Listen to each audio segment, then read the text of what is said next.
This is I Make Beats. Welcome to my channel.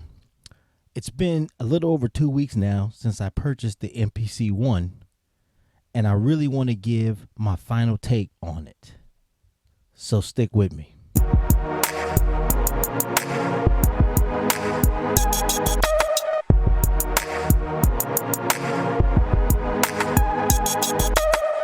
All right, I got my baby MPC ONE right here, man, and I'm not gonna power it up for this video, but I did want to just kind of touch bases again. I did one video about the MPC ONE. It was a talk video about my, why I thought it was a great device and whatnot. Now, after having it for a little over 2 weeks, I've been using it in a few of my videos, and to be honest with you, it's everything that I wanted it to be. Because I have the MPCX, I have all the bells and whistles, okay? And again, this thing is amazing. The MPCX is amazing. And in no way, shape, or form does the MPC ONE replace the MPCX. It does not do that. However, it does give me the portability that I was looking for without having to spend $1,100 for MPC Live. And again, I know the MPC Live, it's a beast. It's a wonderful machine. But because of the size of the MPCX, I really didn't want another device that was as big, and I know the MPC Live it's longer, so, and it still takes up a lot of space. So that's the second reason why I didn't go with the MPC Live. And again, the price, $1,100, but I knew when I first saw that Akai had pushed out, these products, I went with the X because of all the bells and whistles. I wanted everything. I wanted the phantom power, I wanted to be able to hook in XLR or quarter inch. I wanted that option, so, and again, there's reach arounds, there's ways to get around it with the Live or the MPC ONE. But again, with the X, I wanted what it offered, and it's the flagship, okay? So it has all the bells and whistles. However, I have to compliment Akai for what they did, because to me, they took the best parts of the X and they took the best parts of the MPC Live and they crammed them into one machine. Yeah, the MPC ONE kind of follows the MPCX in the regard that it has to be plugged in. But if you watched my other video, I'm gonna place a link up there in the corner, I talked about how I'm gonna make this portable.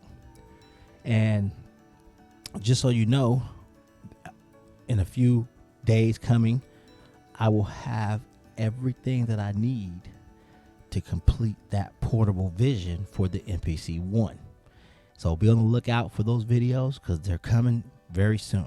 The MPC ONE also has to be plugged into a power source versus the MPC Live that only needs to be plugged in for a little while, and then its internal battery will take over from there. However, I have a solution for that, not having an internal battery.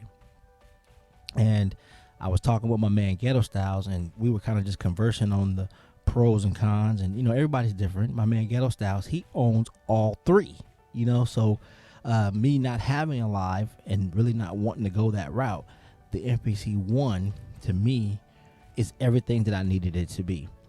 To be honest with you, I really don't, because of what I was looking for.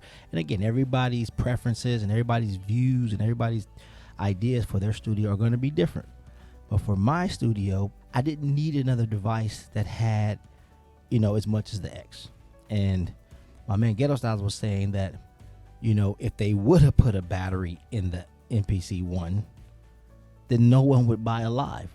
Why would Akai do that? They wouldn't. That would be shooting themselves in the foot. It would totally kill their marketing campaign. So they couldn't put an internal battery in this device, because if you really look at it, it has the best of both machines. The knob is just like the MPC Live. The Q-Links, the 4 Q-Links, just like the MPC Live. The 7-inch screen, just like the MPC Live. So they took some of the best parts of the Live and they stuck it on the One. And then they didn't stop. Now let's go look at the MPCX and see what we can take from that. And what they did is they put all these buttons on here. We got all them buttons right there on the MPCX. They're right there. All the buttons are there, and a few more under here. And so I love the collage. I love the collision of the two machines. I just named a few things that are similar or exactly the same as the Live, and there's a lot of different features on here that are exactly the same as the X. The CVs, they didn't give you as many, but they still gave them to you, and the MPC Live doesn't have that. So you can see how they kind of bridge the gap between the two machines, between the flagship and the Live. They got this one that kind of sits in the middle. Me personally, I don't have any cons. I personally don't have any cons. A lot of people were mad, not only because it didn't have a battery, but they were mad because it only had one USB port. And again, the one USB port on here is sufficient. Why? Because I have an SD slot in the front. I can get a terabyte SD card if I have to, and again, it's to each their own. But for me, it was having that studio with me wherever I go, without having to move this expensive thing. I don't want to move this baby. Again, I said it in my other video. It's cost too much to move this X, man. And then I know they got the plastic cover and they got the bag and all that, but stuff happens, man. And I'm not rich, okay? I had to, rob Peter, Paul, James, and John to get this X, but I got it, So I want to take care of it, and the least amount of movement is better for me and better for my X. But everybody's different. I'm just giving you my point of view and why I chose to get this versus the Live. So, with the SD card slot and the USB, yeah, one USB, because when I create on this, again, it's for portability. It's for a quick idea.